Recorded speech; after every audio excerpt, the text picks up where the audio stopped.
Dalam kasih dan kebaikan Tuhan, kita selalu menikmati cintanya yang indah, yang senantiasa nyata dalam hidup kita. Sungguh Tuhan ajaib, mari selalu bersyukur kepadanya. Saudara-saudaraku yang kekasih, kita jumpa lagi dalam renungan harian. Di hari pertama bulan Mei, hari Senin tanggal 1 Mei tahun 2023. Kita rindu untuk membaca firman-Nya. Marilah satu di dalam doa. Mari berdoa. Terima kasih Tuhan Yesus, atas bimbingan dan kasih-Mu kami tetap ada dan menikmati kemurahan Tuhan. Ya Tuhan, kami akan membaca firman-Mu. Roh Kudus, terangilah hati dan pikiran kami, biar kami dapat memahami firman-Mu untuk menjadi pegangan di dalam hidup kami. Ini kami yang datang padamu, di dalam nama Tuhan Yesus kami berdoa. Amin. Firman Tuhan dari Keluaran pasal 4 di ayatnya yang ke-18 sampai 31.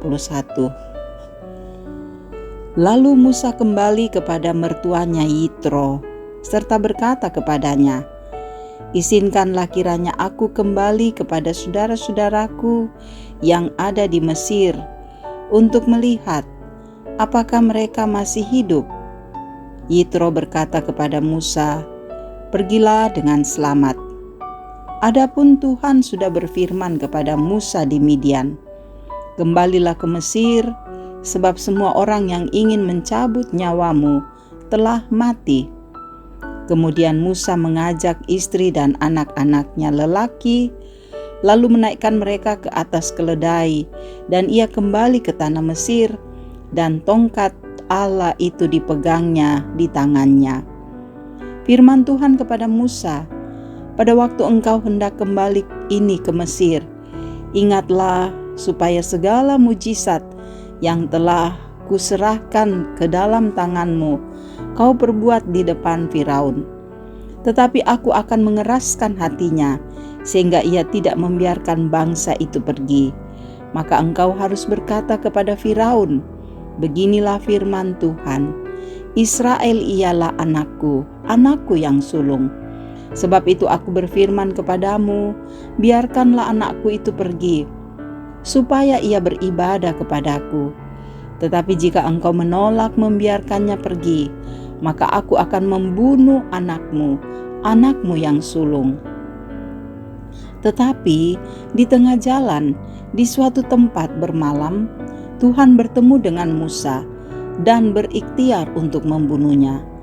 Lalu Sipora mengambil pisau batu, dipotongnya kulit khatam anaknya. Kemudian disentuhnya dengan kulit itu kaki Musa sambil berkata, "Sesungguhnya engkau pengantin darah bagiku." Lalu Tuhan membiarkan Musa pengantin darah, kata Sipora waktu itu, karena mengingat sunat itu. Berfirmanlah Tuhan kepada Harun, "Pergilah ke padang gurun menjumpai Musa." Ia pergi dan bertemu dengan dia di gunung Allah, lalu menciumnya.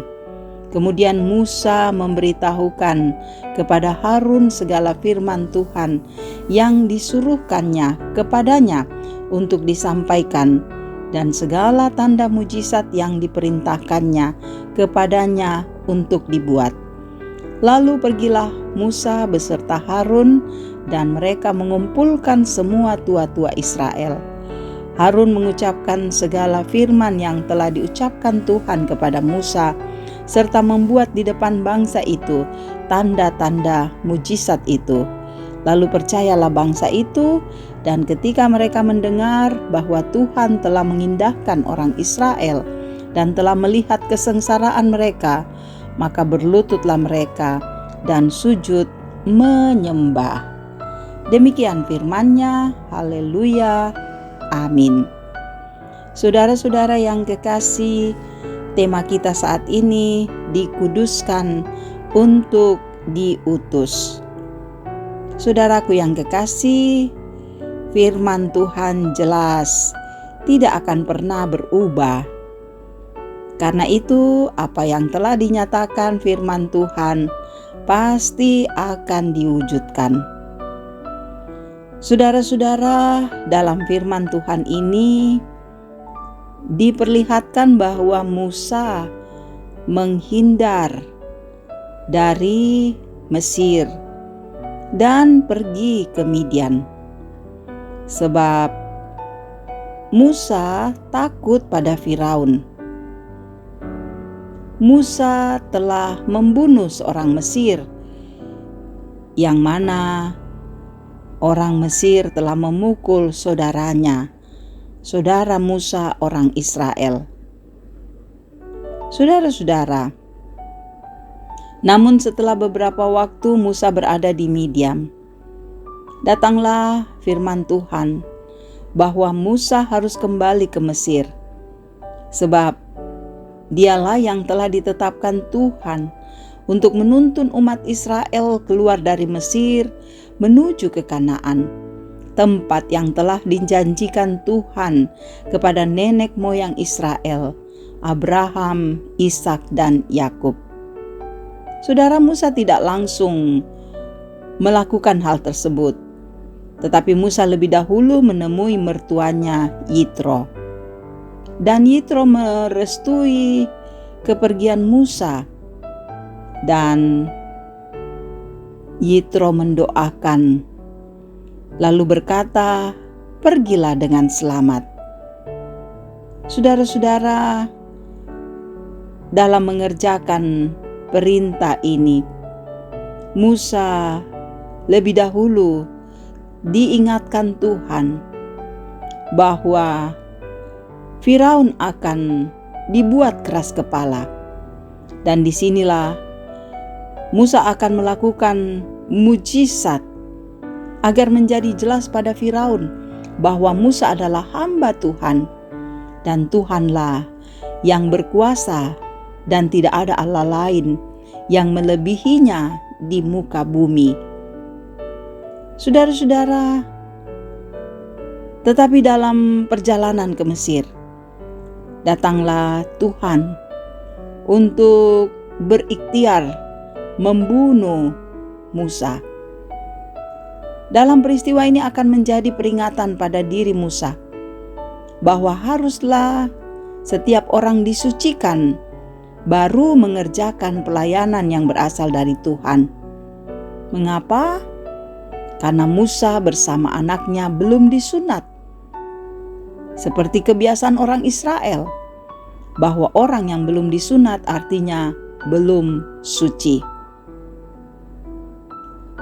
Saudaraku, lalu istri Musa, Zipora, mengambil kulit katam anaknya, kemudian disentuhnya dengan kaki Musa, menjadi tanda bahwa telah disunat.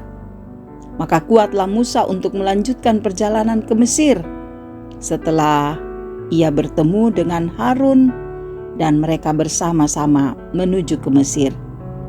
Sangat jelas firman Tuhan, saudara, bahwa sekalipun Musa telah berada di Midian, namun Tuhan memanggil Musa kembali untuk diutus melakukan perintah Tuhan pada bangsa Israel. Semuanya ini dilakukan sebagai utusan Tuhan. Namun sebelum mengerjakan semua itu, maka harus dikuduskan, disucikan, lalu mengerjakan pekerjaan Tuhan. Saudaraku, kita pun juga demikian. Tuhan mau supaya kita semua menguduskan diri untuk dipakai Tuhan di tengah-tengah pelayanan. Mari menjaga diri kita agar diri kita tetaplah menjadi orang-orang yang tulus, yang kudus di mata Tuhan. Maka Tuhan memberkati setiap pelayanan kita. Amin. Kita berdoa. Terima kasih Tuhan, Engkau telah menolong kami di dalam memahami firman kebenaran-Mu. Biarlah firman ini Engkau meteraikan dalam hati kami masing-masing. Ya Tuhan, berkati, bimbing, dan sertai kami semua. Biarlah Engkau terus bersama dengan keluarga kami, menolong anak-anak kami, memberkati pekerjaan kami, mengasihi kami semua, agar damai sejahtera-Mu ada dalam keluarga kami. Engkau memberkati Tuhan setiap pergumulan-pergumulan kami. Saudara-saudara kami yang sakit Tuhan sembuhkan. Saudara-saudara kami yang berduka Tuhan hibur. Persoalan pergumulan ekonomi, masalah tantangan dalam hidup kami, bersamalah agar kami semua dapat melewatinya dengan kuat. Berkati juga sukacita kami. Biarlah sukacita kami membawa kemuliaan bagi Tuhan. Para orang tua kami dalam usia indah Tuhan berkati. Biar mereka tetap semangat bahagia dalam Kristus. Saudara-saudara kami yang mendengarkan renungan harian ini, berikanlah sukacita, berikanlah ketenangan, kekuatan, agar mereka terus merindukan firman-Mu, dan firman-Mu akan menjadi berkat dalam hidup kami semua. Berkati bangsa kami, beri damai sejahtera-Mu, berkati pelayan-pelayan Tuhan, pakai mereka untuk melayani dengan baik. Sertai, tuntun, dan peliharakan hidup kami. Ampuni dosa kami. Banyak yang kami lakukan tidak sesuai kehendak Tuhan. Layakkan kami hidup di dalam cinta kasih dan kemurahan-Mu. Ini kami Tuhan yang berdoa hanya di dalam nama Tuhan Yesus yang bangkit dan memberi hidup kekal bagi kami. Amin. Terima kasih saudara-saudara boleh mendengarkan renungan harian ini. Tetaplah teguh dan semangat menjalani hidup ini. Tuhan Yesus memberkati dan mengasihi kita selalu.